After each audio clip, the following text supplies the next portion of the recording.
There is a strong evidence that ZEC entered into a contract with the Renform CC to supply election material for the 2023 elections.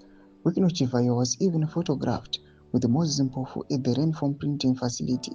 The financial intelligence report from South Africa also shows that Renform sent millions of dollars to Chivayo's account. Sarabina mashuka tuna crime uchadzoka nenharo ichiti aiwa zviri kutaurwa panguva ino aiwa nezaki ichiti ZEC naWikino Chivayo havazivani, hapana kana any business rakaitika kana any contract between the two firms.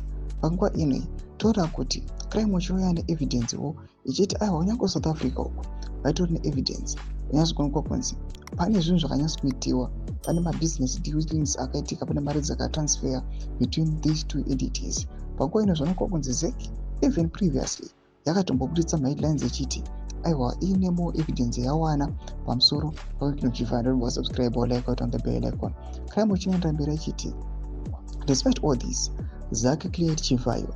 They said Mike Chumombe and Moses Mpofu failed to prove that he had a contract with the ZEC.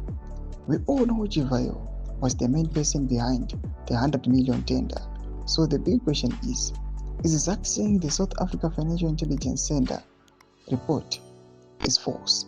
It cannot be used as evidence, even though it shows a clear paper trail of suspicious transactions between Renform CC and Chivayo.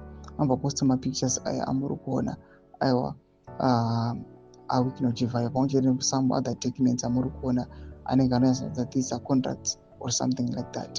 Mashoko ari kuda panguva ino anoonekwa kunzi vanhu panguva ino vanyatsokuona kuti aiwa ZAC panguva ino havachatomboitengi, havachatomboitrust noda kumadevelopments iwawa. Kuchionekwa kunzi Wikino Chivayo ongoregera vachingodzi ngaende zvake. Bida comment section medu nzofungura aimotudi pamusoro pechitiko ichi. Subscribe or like, hit on the bell icon.